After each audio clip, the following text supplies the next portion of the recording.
Hello to all, welcome to ascending classes. आज हम number system का 6 एक्सरसाइज सॉल्व करने वाले हैं। इस एक्सरसाइज को सॉल्व करने से पहले हम सबसे पहले कुछ एक्सपोनेंट्स के फार्मूले देखेंगे, उसके साथ साथ ही एल्जेब्रिक फार्मूलेस भी देखेंगे, क्योंकि इस एक्सरसाइज में उन एक्सपोनेंट फार्मूले और एल्जेब्रिक फार्मूलों का यूज हुआ है। अगर कोई नंबर a है, उसके पावर m है और उसके भी पावर n है, तो उस नंबर को हम a to the power m into के बराबर लिख सकते हैं।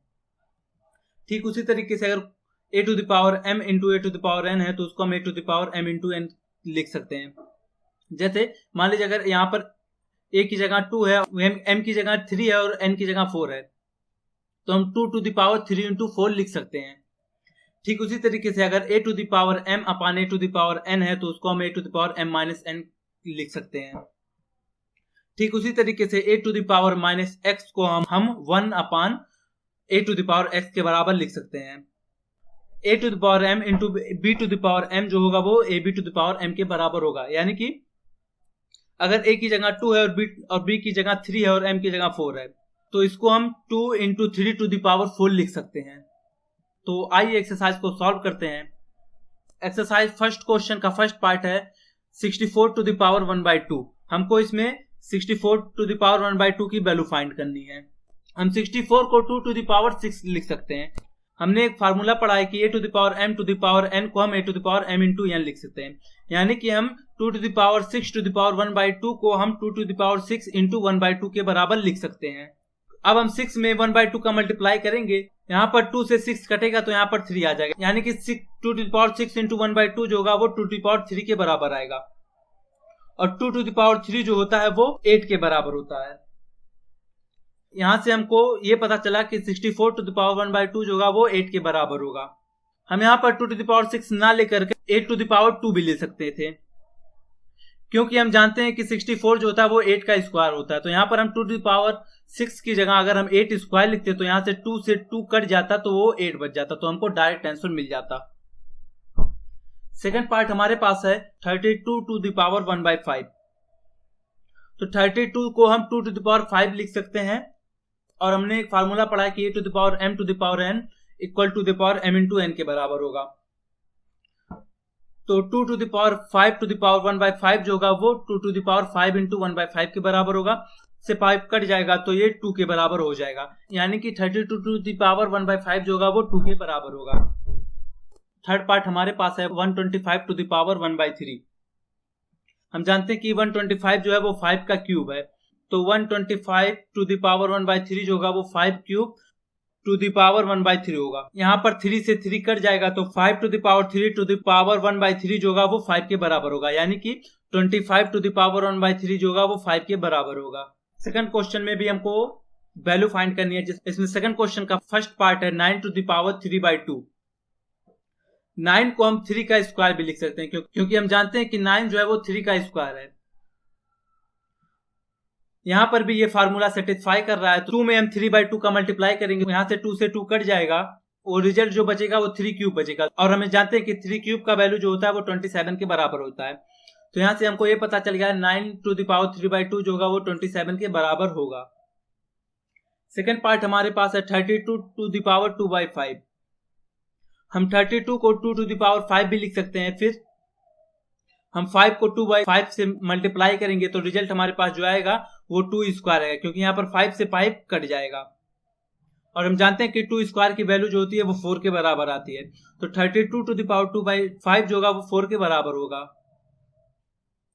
थर्ड पार्ट हमारे पास है 16 टू द पावर 3/4।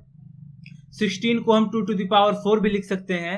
4 में 3/4 का मल्टीप्लाई करेंगे तो रिजल्ट जो आएगा वो 3 आएगा, क्योंकि यहाँ पर 4 से 4 कट जा रहा है और बच रहा है 2 टू द पावर 3। तो जानते हैं कि 2 टू द पावर 3 की जो वैल्यू होता है वो 8 होता है। तो यहां से हमको ये पता चला 16 टू द पावर 3/4 जो होगा वो 8 के बराबर होगा। फोर्थ क्वेश्चन हमारे पास है 125 टू द पावर -1/3।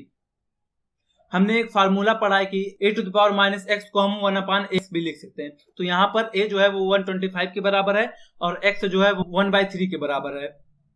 तो हम 125 टू द पावर -1/3 को 1/125 टू द पावर 1/3 के बराबर लिख सकते हैं।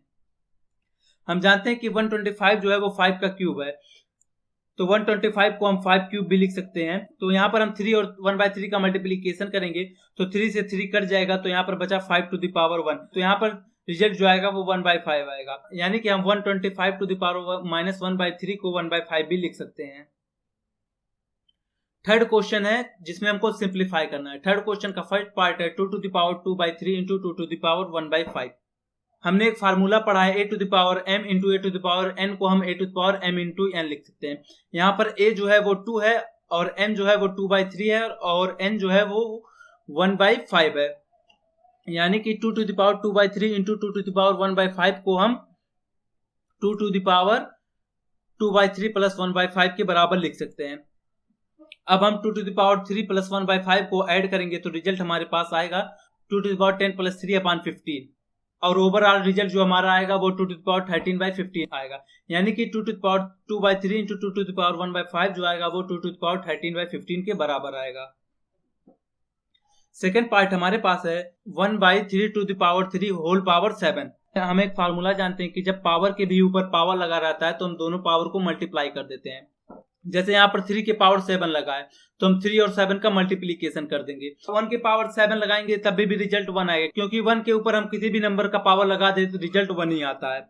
हम 3 को 7 से मल्टीप्लाई करेंगे तो रिजल्ट हमारे पास 3 टू द पावर 21 आएगा और हम इसको 3 टू द पावर -21 भी लिख सकते हैं। तो हमने देखा कि 1/3 to the power 3 whole power 7 जो होगा वो 3 टू द पावर -21 के बराबर होगा।